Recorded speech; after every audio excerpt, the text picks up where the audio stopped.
Hi, everyone. I'm John Hance, president of Hance Financial. Thank you for joining us today. At Hance Financial, we host webinars on topics that help our clients make better financial decisions, from estate planning to protecting yourself against cyber threats and getting the most out of your retirement savings. Our goal is simple. When you're better informed, you make better decisions. Today's webinar is a little different than the ones I've done in the past, and I'm especially excited about it. We'll be talking about decluttering, organizing, and downsizing, and how those choices can support a smoother, more intentional transition into retirement. And now, for those of you that don't know much about me, I'm a lifelong Minnesota resident, a graduate of Totino Grace High School and the University of Minnesota. Go Gophers! And a certified financial planner professional. At Hance Financial, financial planning is the foundation of everything we do. We help families align their finances with their goals so they can move forward with confidence and clarity. I also want to briefly acknowledge our team that supports our clients.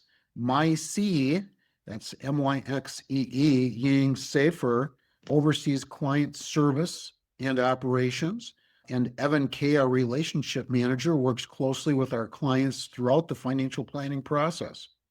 Together, our team is committed to clear communication and excellent service. With that background in mind, I'd like to turn our focus to today's guest. I'm pleased to welcome Renee Brown, owner of Renee Brown Organizing here in the Twin Cities. Renee spent decades in advertising, marketing, and publishing before launching her second career as a professional home organizer. She now works with professionals and families in their homes, helping them declutter, reduce overwhelm, and gain mental clarity as they prepare for their next chapter. Renee lives in Minnetonka and is the mother of two young adult sons.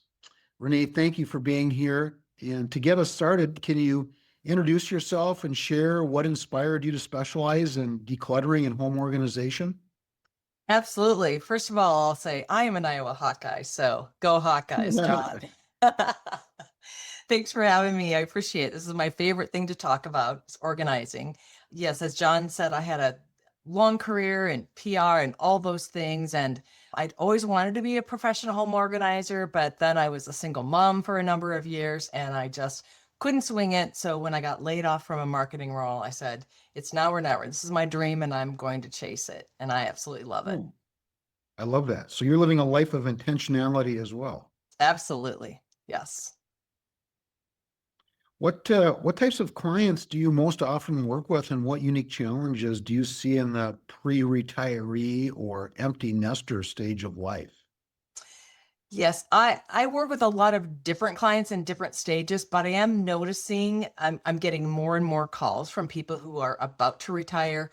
They're going kind of through empty nesting now, and retirement's the next phase for them, and their whole identity is changing, right? And they're kind of like, well, what's next? Like, we've raised the kids and we're done working, and I just don't want to play pickleball all day. There's other things to do, but they kind of are looking around the house going, we haven't really done anything. We kept saying, one day we'll get this house decluttered and organized. And then they realize, well, one day is finally here. So it's they want to get to a place where their home feels comfortable to be in, and it's nice and relaxing, because piles and piles of stuff is not relaxing. And they Right. want to be able to enjoy their home because they're there more. They're there for all their meals, right? They're there for more time during the day that they normally wouldn't. So it does change things for them. I love that. And this next question is really great. It's, what emotional obstacles do people commonly face when sorting through sentimental items, and how do you help them move forward without feeling overwhelmed and guilty? That's the question. And I just want to make a comment that I know for me in my own life, as I inherited things from my father, for instance, that subsequently getting rid of those things was emotionally difficult. So I'm interested in hearing your response to that. Yeah, it really is. There's no way about it around it. Sentimentality is a big part of this. And I'm hearing that from, people around our age, right? Because we're starting to lose our parents. we're getting a lot of the stuff. We maybe have other relatives, and it accumulates, and it's so overwhelming because a lot of the stuff we don't really want, right? We love our family and we cherish them. And yes, there are memories tied to objects, but one thing you have to keep in mind is that object is not that person. And our love for them transfers whether we have their set of dishes or not. We have plenty of memories, and people feel like they are hurting their family members somehow by getting rid of the things. But in my opinion, you only have so much room in your house. And do you want it stuffed to the gills with crystal and china and silver and old antiques and that kind of thing? Some of it, it may be wonderful for you to get and then you may be happy, but for most people, it is a burden. I've heard people say, I have 3 sets of china. I have my parents, I have my grandparents, and I have my aunts. And I'm like, holy cow. And one suggestion I do give for people if they're having a very hard time, I'm like, could you keep just 2 place settings of 1 set of china for you and your partner and use them all the time? And that's one way to honor your family. Honoring your family doesn't, you don't get that if you're putting everything in the dark, musty basement. Is that honoring? No, It's not. You don't want to get rid of it, but yet you don't know what to do with it. It's time to right. release. And again, you have a whole lifetime of memories with this person. And that's not, doesn't mean if the china's gone that those memories are gone. They stay with you all the time. Guilt is It, hard. It's a hard thing. We're all, we've all it been is. guilted, but it's your life, it's your home. The freedom you will feel once you release all that is incredible. Living with less, like we were just talking, John, earlier, living with less is the freedom that is almost undescribable because Yep. you can get up and go. You can go plan a trip and get out the door and be gone for 3 weeks, right? But if you Right. have a house full of stuff that you have to maintain and take care of, you don't have the energy to start planning trips, right? You may Right. not realize that all that clutter is really getting to you. It's sapping your life. It is. Yeah. Yes. One of the things I kind of think about is the big change that we've had over the last, I don't know, what, 50, 75 years, where, having something that you acquired was more difficult. And so passing it on to the next generation made sense. But now with the seeming so easy to, get something from Amazon and everybody Right. has got One click. a clutter problem, it's like stuff isn't that valuable anymore. Right. It's really not. It's It's too not. easy to buy anything. For someone preparing for retirement, what are some of the top 2 or 3 areas that probably would provide the best payoff when decluttered first? This is a great question because you really have to think strategically. So if you're thinking of your house and now you're retired, you're home more, the kids aren't around, what are the areas that you're in the most? Probably the kitchen. You're not having lunches out or at the office anymore. So your kitchen is a main hub. It kind of always is the main hub, but you're in it a lot more. So I Sure. would tackle that space because there's probably things you got as wedding gifts that you never have used, right? You've just tucked them Hmm. away. Or, maybe your eating has changed and you're a vegetarian now or something, or you've gotten into baking. Things change and you want to make sure your kitchen supports who you are now. And I would say the other area would be the other space that if it's the family room, you're watching TV, maybe have gotten into like jigsaw puzzles or some sort of a hobby. You want that area to feel nice and relaxing and calm as well because you're spending so much time there. And one thing I want to say about clutter is we may not realize it, but when we walk around our home and if we have piles all over, Yeah. your brain's looking at those piles and your brain's saying, oh, something needs to be done there. We got to take care of that. That's unresolved, Sure. Sure. unresolved. And it really can really spike your cortisol without you realizing why you're feeling like that. So the more Interesting. you can have empty space and calm and clarity, the more you're able to relax because my Yeah. gosh, you're retired, you need to relax more than ever. You've spent your lifetime working, and it's time to treat yourself in that regard. So make your home Mm. work for you. Yes, that's great. I love that. And this is a great question too. What habits or routines help clients maintain an organized home after the initial decluttering is done? Because we all know maintaining good habits is probably harder than tackling them at first. And after all, we're natural born collectors, right? Right? Absolutely. Yeah, the thing about organizing, I mean, it's like cleaning. You don't clean your house once and go, okay, that's done. You have to keep at it. So you can't just organize and think, okay, well, I've organized the house. You've got to keep up systems. That means when you declutter and you have a home for everything, because everything needs a home. So like your tools, right? You should know exactly where your tools are. You should know if your hobby is knitting, like where is your yarn? Where are the Mm. tools that you use, right? And when Right. you're done with it, you put it back. You put it back, you put it back. And labeling is awesome too, especially if you live with another person so they know where things should go. So you could be able to say, honey, where do we keep the light bulbs? That should not be a question because you've given them a home and they're all in one container and it's even labeled. So Mm. Mm. keeping Love that up right with there. all of that, keeping up with all of that will make all the difference. And if you get sloppy, it happens. But I always suggest that people kind of go through their high traffic areas, maybe once a quarter to kind of keep up with the system. Like, let's just say the linen closet, if we've taken care of that, we've gotten rid of all those sets of sheets that we don't, the kids are gone. We don't need all that extra bedding anymore. You've cleaned it Yeah, out and you've got it all looking nice. Sometimes we get lazy and we kind of throw things in there. So if you keep up with it every so often, it's not going to be an all day task.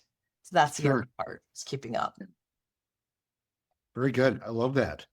What are some common pitfalls that people encounter when downsizing and how can they avoid them? Well, the number one thing that people do, it's a rookie mistake, is they think, I'm going to go to Container Store and I'm going to spend a couple $100 and I'm going to get a bunch of bins and baskets. And I say, don't do that. Don't do that. Don't do that. Because your first step is going to be decluttering.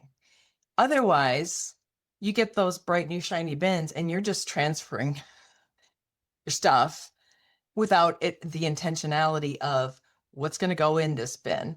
It's going to be only things you like, use, or want, right?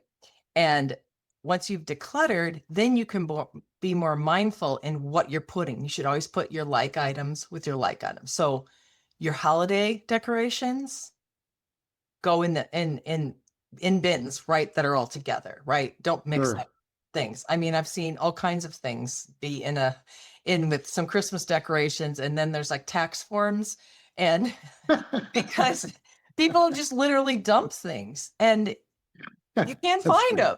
You can't find them. So put like with like, label it, stack it in. And also, the other thing about buying bins and such, we all have a lot of stuff. And usually when I'm working with the client, I find bins in the garage or the basement empty, like stacks of them sitting there. I'm like, well, look, you don't need to buy anything. We're saving you money today, okay? Or look, you have all those baskets over there you're not using. We can use those in different ways. So don't go spend money yet at first and start into clutter. In your experience, how does reducing physical clutter help people feel more mentally clear or lighter as they enter retirement? Can simplifying your home environment help support larger life goals such as relocating, traveling more, or focusing on well-being? Absolutely. I mean, as we've talked about, there are so many health benefits to decluttering. You get a boost of energy, you get better focus, better productivity and creativity, and it's going to drop that anxiety. A little bit of depression can be calmed down too, and the overwhelm, because you're not being spiked up with the cortisol, right? By seeing your huge piles. Because clutter is it's really an energy vampire, you know? Mm. It just kind of sucks you in and creates all this visual noise. It's like your house is shouting at you without it actually doing it. But as you can imagine, none of that is good for you. And again, if you're at this stage where life is getting a little simpler because you've raised the kids and you've worked that job for so many decades, let's let home be a great tool for you where you can relax and feel good. And then again, as we spoke, like if you do want to travel more, it's just that much easier because guess what? You know where your passport is now. You don't have to go pay the expedited fees to get it sent to you because you don't know where it is, right? You know where all Right. your suitcases are now. You've gotten rid of the extra suitcases you don't use. You've pared down. So packing for a trip, no problem. Here's my suitcase. Here are my, compression, what do they call those bags that people get now that to compress their clothes, right? And all the things you take, adapters for international travel. Once you've organized it all together, packing is easier. Packing's never easy, I don't think. But yeah, it Okay. simplifies. Well, what should someone look for when hiring a decluttering or home organization professional? And how can you tell whether the person is a good fit? That's a great question. And I think this is important because we hire a lot of people to help us in our homes. We don't really care if we connect with our plumber, right? We just want that person to come in and fix the problem. But when you're talking about a professional organizer who is, literally sometimes in your underwear drawer and working with you side by side, you want to feel understood and heard. You don't want to feel shamed. You should never feel shame ever. Your house, how it got that way, it could be a number of things, and no professional is going to make you feel bad about that. We understand. We want to help you. We want to get to know you and help you get away from that and feeling good. So it should be somebody you feel understands you and is compassionate. And Hmm. sometimes it's just a personality thing. So I offer a quick phone call with a potential client, and then I go to their home. I offer a complimentary consultation and it lasts up to an hour where they just show me what they want to show me. And we talk about kind of what's driving them crazy, what's the biggest bone of contention. And we decide, well, I will just say, I would love to work with you. I'd love to help you with this. And if they feel the same, then we move forward and start scheduling. But don't be afraid to just tell someone, I haven't made a decision yet. If you don't feel comfortable with that person, but make sure they feel right. Your gut saying, yes, I like this person. It's interesting. I had a client a while back, and he was a doctor, and his parent died, and he was responsible for organizing all of the financial affairs and the paperwork and his mail and stuff like that. And I know it was really difficult for him. Is that a service that you provide, helping somebody to organize their financial documents in a real easy to understand fashion? Absolutely, yes. I love paperwork. I know that makes me kind of odd, but it's so, spreading it all out, sorting it by categories and helping people because, we used to be more of a paper society and, with the cloud and the internet and all of that, you don't need to keep as much. So therefore, obviously financial documents are a little different, but people will have, all the mortgage papers from a house they had 30 years ago and things like that, where you can help them release that, get things shredded so they're safely gotten rid of. But yeah, financial information, it's that organizing paperwork is like organizing a pantry in many ways. You're putting the same things together, right? Your investments are together and your banking information's Sure. together and your credit. So it's just a different product line, but it's the same methodology. And the relief that people feel when that's taken care of is enormous. Yeah. Well, Renee, thank you so much. This has really Yes. been some great advice, and I'm excited about sharing this with people because I really think they're so intertwined, planning and being intentional with your future finances and your future life, what you want to do in retirement.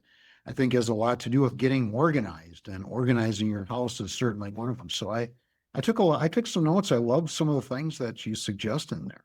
Great. Great. Well, Yeah. thanks for having me today. I really enjoy this conversation with you, John. Yeah, yeah. If you'd like help creating or updating your financial plan, please don't hesitate to reach out to us at Hans Financial.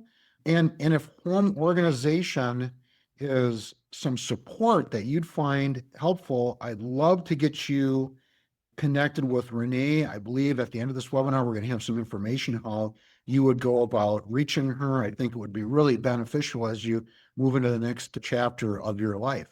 I also want to point out that many of our clients come through introductions from people we already work with. And that trust means a great deal to us. If you know someone who could benefit from thoughtful financial planning or a conversation about their next stage of life, we'd be grateful for the referral. Also, I'm excited to share with you that we'll soon be opening an additional office in Sarasota, Florida, allowing us to better serve clients who spend time there or are considering a transition to that area. I'd also ask you to give us a 5-star review on Google. Reviews, please. It really means a lot to us when you support us that way. As always, we're here as a resource, and we look forward to helping you to move forward with confidence and clarity. Thank you, and have a wonderful day.